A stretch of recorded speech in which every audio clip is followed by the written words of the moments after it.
these little blurbs from us. And what we're going to do is this is going to be, hang on, that's not the one I want. I want this one. Can you hear that? Yeah. Oh, that's like, Yeah. Wait. uh-oh. Oh, no, this one's not very fast beat. Is the music loud enough? Oh, there it is. Yeah, girl. I was like, I can't get the booty. Shake your booty.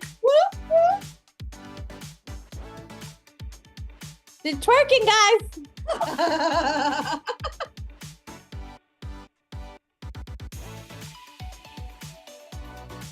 I love it.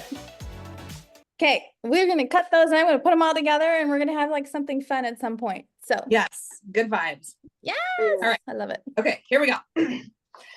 All right, everyone, welcome back to Permission Slip Granted. We are discussing a new theme this month, and that theme is taboo talk. So we're going to unpack a couple of topics that people tend to shy away from, that either are unconventional or controversial. And just know that if we use labels within these conversations, we don't mean them in a judgment way. It's simply to help the conversation move forward in identifying different circles that people might walk in. So before we hop into today's topic, let's just take a moment to recognize that Hillary isn't with us right now. She is recovering from an accident, and so she will be back with us just as soon as she can. But we want to make sure everyone knew that she is very much a part of Permission Slip Granted, and we miss her dearly. So love you. We love you. Yes. All right. So let's hop into this topic, y'all. So is the person who sees the world differently, questions traditions, often feels misunderstood or even rejected because of it, are they a black sheep? And let's just kind of talk about both this label and this idea of unconventional people that are outside what society deems as acceptable. So what comes up for both of you as we just have this first question and this initial take on this? I think that many people can relate to this. So I'm so glad that you brought that question up. Is a person a black sheep who questions traditions? And I think that it's valid to feel like a black sheep. Maybe not so much as healthy as label yourself one, unless you see that as a positive thing, or however you want to, label yourself. But I think that's something that everybody can relate to, unless you're just somebody who's okay with following the rules and, living in the square. That's like how I like to describe it.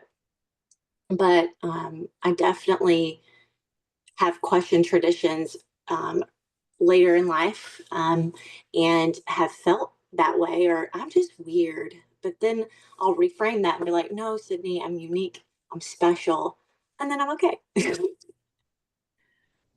Yeah. So I just want to hop in for a second because it's funny you talked about square, and I'm like, having grown up Mormon, oh no, the majority of people did not feel this way, right? There was very much you were ostracized if you questioned tradition, if you didn't color inside the lines, as it were. So my experience is totally different, where I would say the opposite, right? Where most people do not identify with the statements that we made.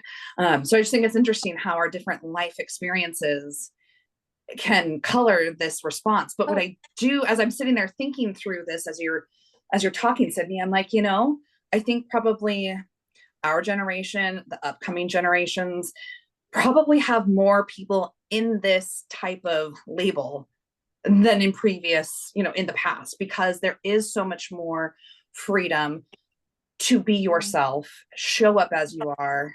And so we're slowly unlearning those negative behaviors from previous generations and beyond. So I can see how you would have that experience of, no, pretty much everybody relates to this statement.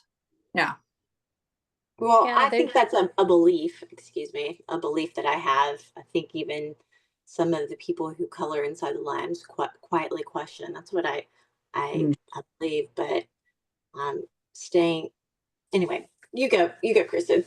I'm no, gonna go on I tangent.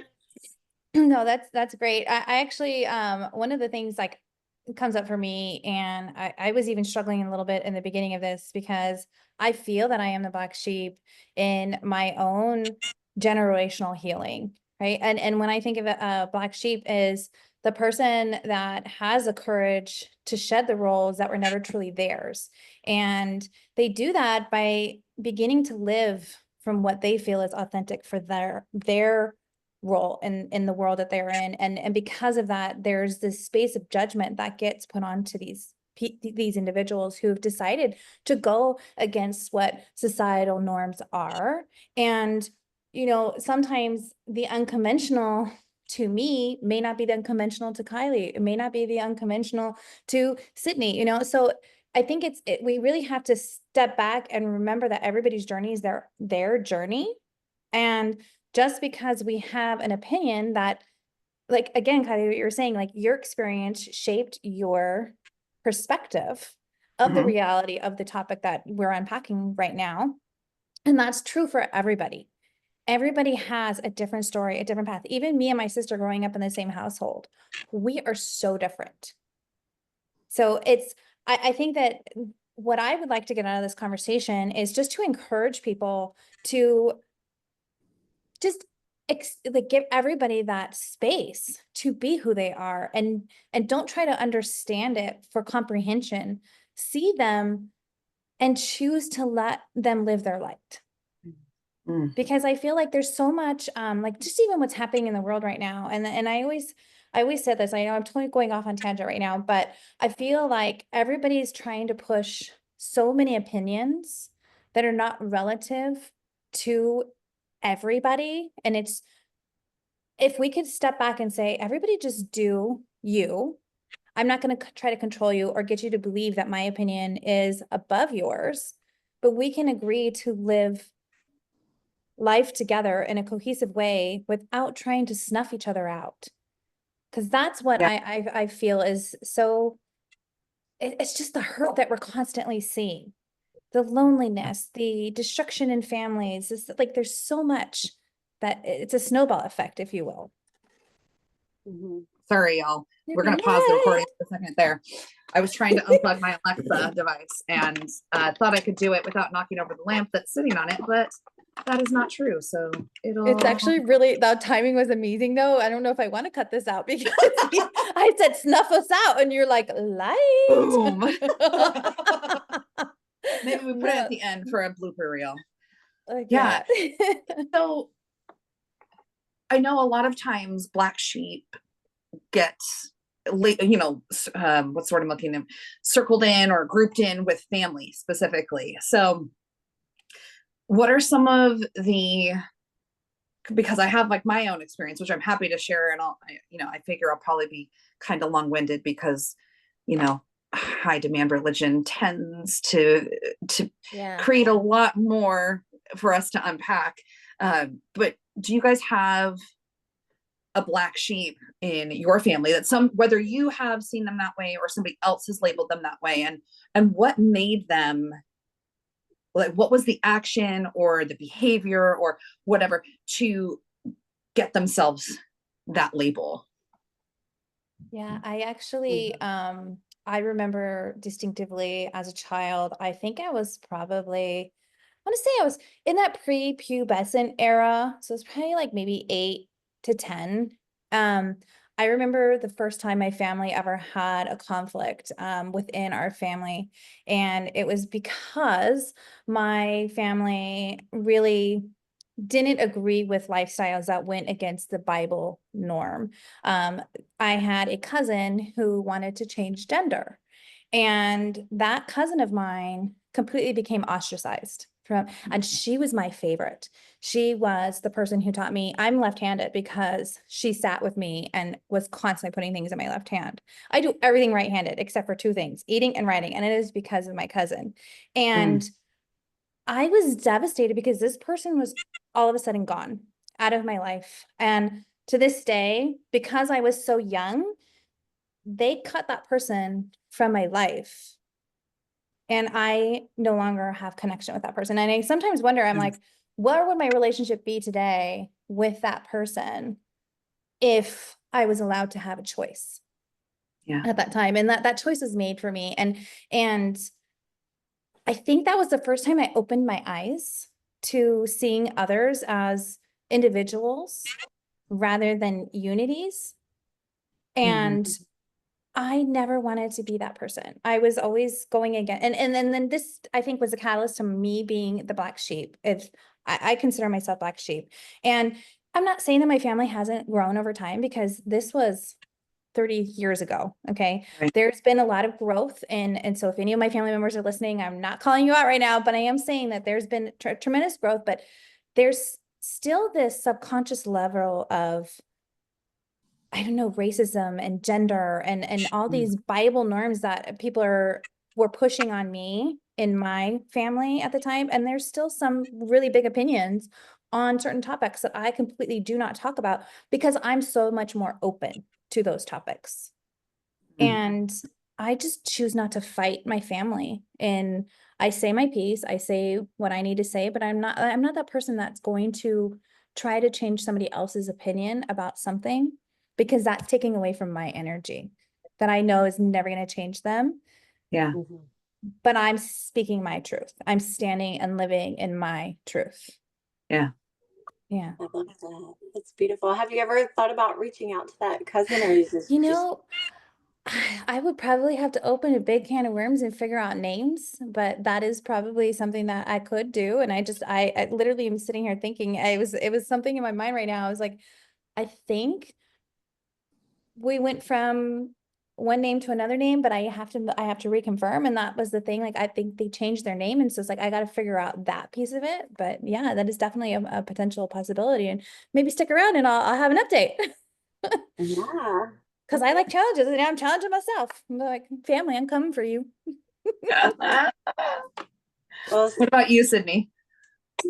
I think, which probably explains a lot of my perspective that I shared briefly when you opened, is my family is just special.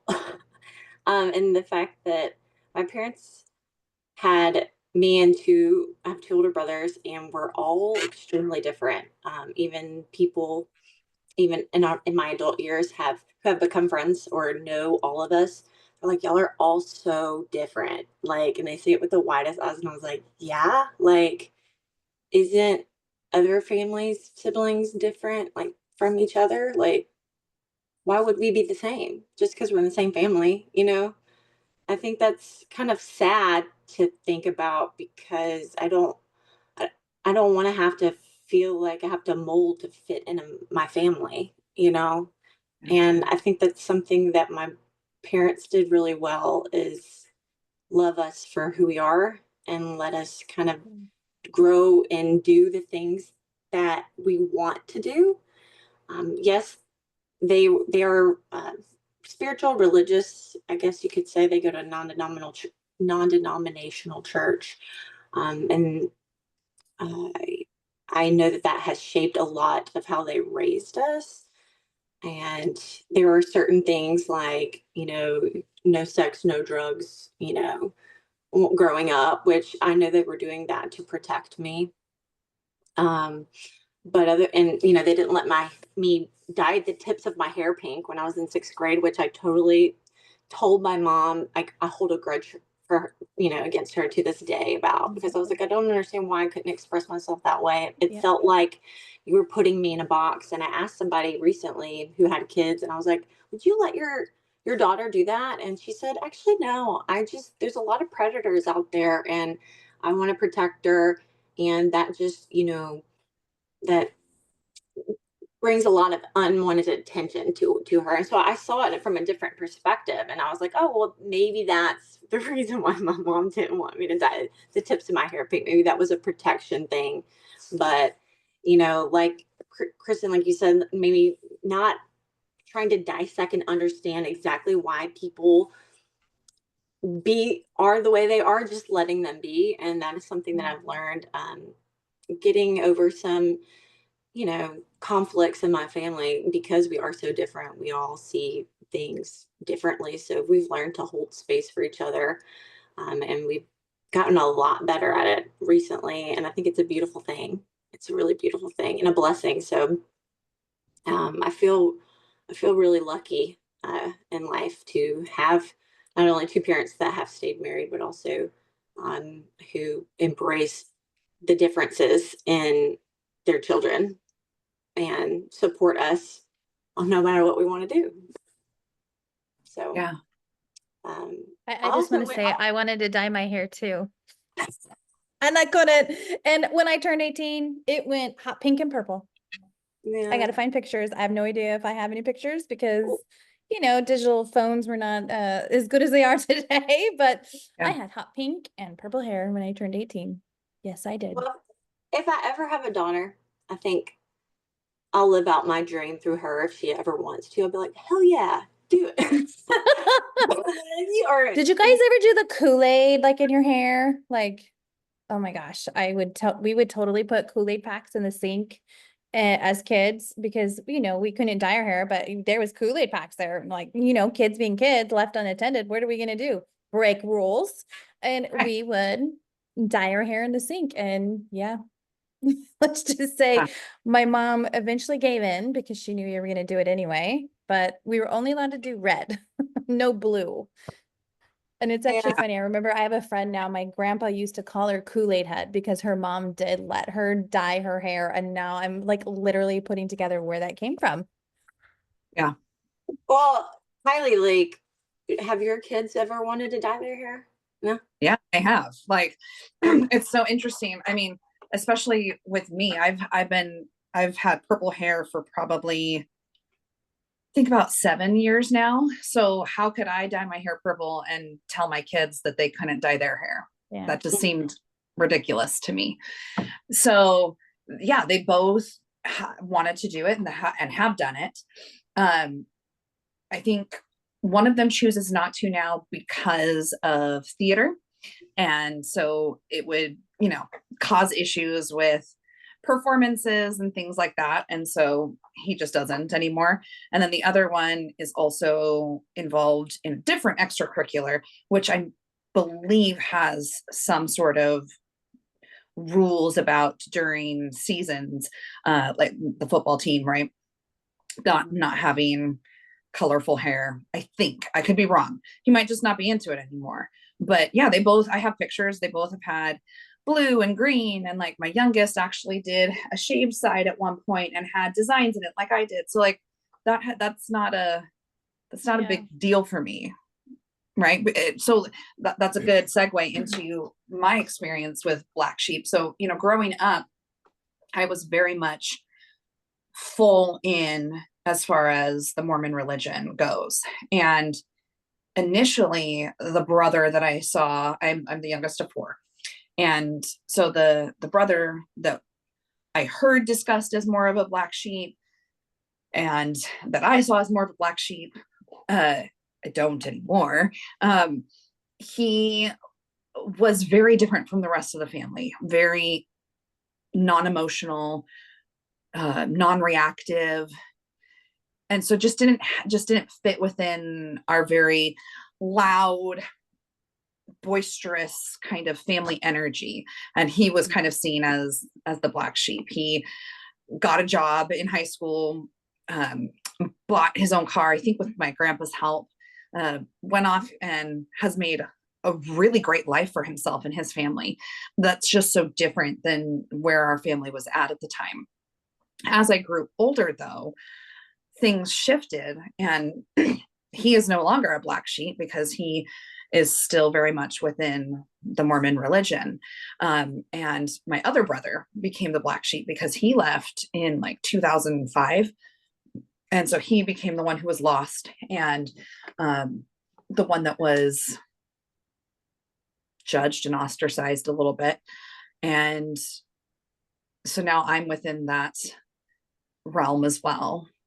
I think it's important for any of our families who listen to these conversations to just note that pretty much without guaranteeing that all of this is said without judgment. This is simply relaying our perspective, and it's not meant to incite feelings on anyone's part.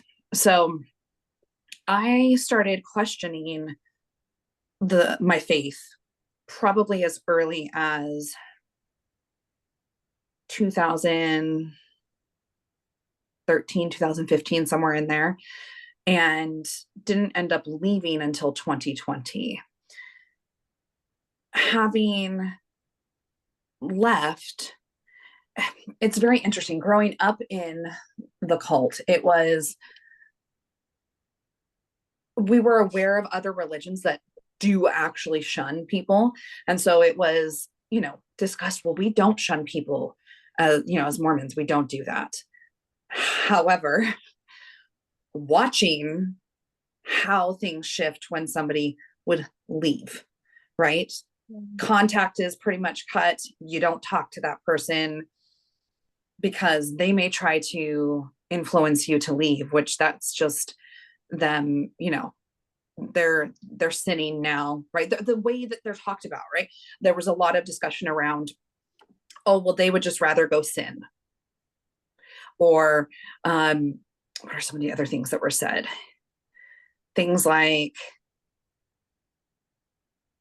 well, they're relying too much on their brain and not on a relationship with God.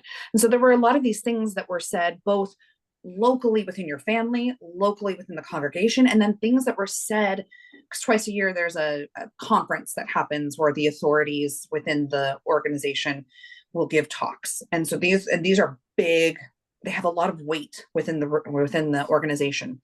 And so things would be said over that level of the pulpit where judgment is being placed on people who've left the cult, people who are members of the LGBTQIA plus community. But then they'll come back and say, well, we don't know, we welcome, right? So there was so much conflicting information that it led me to finally make this decision. And we can do a separate episode on my faith deconstruction specifically, but in relation to this leaving, yeah, it definitely has felt,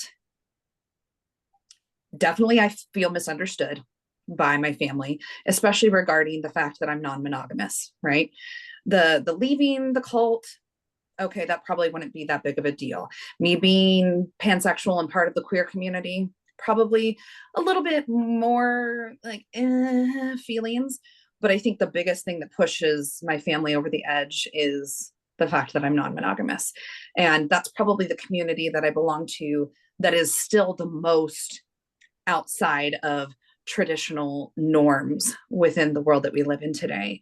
And so, yeah, there is a bit of judgment, which on the one hand, we're humans, like that's how we move through life. And I feel like people fear what they don't understand. So my 2 bits to come back to this would say, try to keep a curious mindset. When you see somebody who is moving through life differently than you would, rather than going straight for that label of black sheep, bring it back to,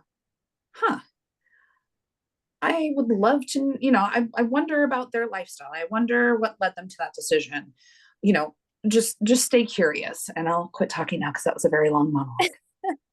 No, I love that you're saying that. Yeah. I wholeheartedly stand beside when you don't understand somebody, yeah, there could be a lot of fear behind that, but staying curious Yeah. and trying to be open to what that person went through, that's beautiful. I try to live my life like that, and I struggle when I'm in my emotions. Sometimes I'm very apt to judge, because it helps me make sense of something. But I realize that the world is so much bigger and more complicated than what I can make sense of. So staying curious. Thank you for that reminder, Kylie. Yeah. Yeah. And I'm hearing a lot, just between the 3 of our conversations, the three aspects that we brought. One of the things that's standing out for me is a level of self-awareness, but also courage. Mm. that courage to go against the grain. And I think that there's positive here, and it's not all negative. And that's one of the things that I want to highlight here. It's you're creating. So first of all, you see what others don't, number one, and then you're going to act and live out for yourself. So now I'm there's like this layer of authenticity, right? And then I really believe that you're building this beautiful foundation of self-trust through Mm. your ability to continue to be that black sheep when there is judgment, because you're going to be criticized. You might be ostracized in your case, for example. But you're going to be able to have, and I genuinely believe, because you've seen things at a different scope or a lens, perspective, whatever you want to name it, you are now going to be able to lead life with more compassion and clarity for Mhm. others. That invites more connection and that is Mhm. like kind of what I'm taking as a takeaway from this conversation. Yeah, Mhm. I I would just, absolutely agree. yeah, imagine Yes. like, especially in politics, and I hate to bring this in, but there's a lot going on. If we were, if you turn on the news, instead of just blaming other people without personally talking to them or knowing exactly everything that happened, or name calling or what it is, imagine if they just ask questions. But that's all you see is name calling. It's and it's so sad to me. It hurts, Yeah. and I think and it causes so much disconnection. And how are we going to survive as people in humanity if we can't connect and yeah, understand and talk? I think I want to add a layer of not just ask questions, but also open your mind. Be Yes. open-minded, because the small mind is the mind that only sees things one way. And I sure in the heck don't want to be that way. I want to be like, I want to see all angles and I want to comprehend out of curiosity, not out of a place of judgment. And I need you to convince me otherwise. Yeah, I don't know if y'all feel this way when you talk to somebody who's closed minded or you view as closed minded.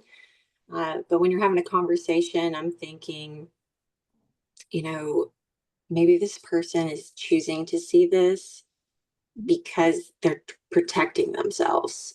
And Yeah. so that helps me release, like, maybe a frustration that comes out of having conversation with that person, so that I can continue, coexisting with them if I have to, right? Yeah, have y'all found Yeah. yourselves in a situation like that? What do you do? Yeah, Yep. I rely on my question of help me understand, right? Mhm. So that way Yeah. it fosters open communication, open discussion, and communicates, I'm trying to understand you. I'm trying to understand your perspective. What in your life brought you to this conclusion? Like, that's another way you could say it. But Yeah. that's typically how I would handle those types of conversations with people who seem to have a closed mindset. And I do think what you said, Sydney, that I think it was Sydney, maybe it was Kristen, but the protection piece about, it's because it is easier to stay passive. It feels easier in the moment to stay passive with your life, to not foster that continuous self growth, to have the closed mind, right? These are the rules. This is how I live life. I don't have to do that next step, that next level of critical thinking. Whereas when you embrace the chaos of this world and realizing it's so much more than this limited set of rules that have been passed to me, whether through religion or other means, it requires more effort from you as a human. And so I think a lot of people shy away from that because either they don't want to or they're scared to, but it definitely comes back to a perspective thing or a protection thing. But I would recommend those types of questions to help those conversations along. Or you can just be, I respectfully disagree, and leave it at that. Because Mhm. That works I've too. had to have those. I've had to have those. And it's like, I'm not getting into this any further. You clearly have your opinion. I have mine, and we can respectfully disagree and move on. Mhm. Yeah, Or I've call had out a the few of behavior. those. Like, but I mean, because there are some people that you can have these conversations with just from a, Oh, you know, I want to understand a little bit and talk through things without the, are you trying to make me change my mind? So ask that question. There's nothing wrong with saying, hey, I don't mind continuing this conversation with you, as long as we're coming at it that we're not trying to change each other's minds here. We can share our experiences, share what has shaped and led us to this conclusion, but I'm not here to change your yeah. mind, and I would ask you to respect that you not try to change mine. I Mhm. love that. I love that so much. There's actually, I want to invite something here in this space, because there is a tradition that we do. My husband's German, and I was exposed to this, and I freaking love this time when we call this Stammtisch, and it's literally, it's everybody sitting around and they're respectfully disagreeing, but they're talking about topics that people have strong opinions about, but it doesn't get heated. Everybody's there in like a way of, let's have curiosity and okay, but now I'm gonna bring my perspective and now you talk, now I get to talk. And everybody knows that when if somebody claims it, like they'll be at a table and the first person who says Stammtisch, everybody's like, yeah, Stammtisch, and everybody's in. And then it's really interesting to see. And then everybody walks away, they're drinking their beers, having their ouzo or whatever. And it's just a fun time. And you get to Love learn that. so much about people in those moments. Like I loved them because I was like, oh my gosh, I get to be part of this. And oh, I get to be, wait, you're asking me opinions? This is awesome. You know? So just invite people to collaborate and have those conversations. And I love your perspective, Kylie, and just ask. Ask out of pure curiosity. And invite when people ask you to answer with open and honesty and being vulnerable in those moments, because that's your time to actually share your perspective and hopefully maybe bring a little bit of light to somebody who didn't understand the topic before. Love it. Stammtisch. Yeah. That's our Dish, yeah. that's our takeaway today. Yeah, my German family is going to be proud. Woo, Yeah. Woo. Woo. All right. Well, That's I think that kind of wraps up our conversation nicely, unless either of you had something specific that you wanted to add in real quick. No, I think the only thing that I want to remind people is I just hope that this conversation just invites you to be more authentic and that to show up for yourself, and the world doesn't need you to fit in. It needs you to fully show up as yourself. Yes. Mhm. 1000% yes. Yes. Yeah, you're doing yourself a disservice, not honoring your truth. Yeah. And if it feels lonely, reach out for support. I mean, we've got an online community that we are building where we want that to be a safe space for people to connect about the challenges that we face in this life, where you can vent when you need to, share the awesome win. If you need that community, we would be honored for you to come and join us there. You Yes. can find that information at our website, permissionslipgranted.com. We've got a lot of different resources, both within our community and on our website, links to our YouTube channel, our Spotify podcast. There's a way to leave us a voice memo, whether that's, hello, you're really great. Or it's a, hey, I'd love for you to unpack this topic. Or you have Ask a us a question. question. Yeah. Yeah, there's lots of different things that you can leave through the voice memo there. You can send us an email. You can reach out to us on Instagram. That we would love to make this more collaborative and hear from our listeners. Yeah, I just want to remind people as a follow-up to that, if something sparks interest to you, the theme this month is taboo talk. And some of the things that we're going to be unpacking next is substances and racism, there's spirituality, as well as motherhood resentment and the next few weeks. So if any of those you're struggling with, please reach out. Absolutely. All Awesome. right. Well, thanks everybody. We hope you have a great week. Be well. It's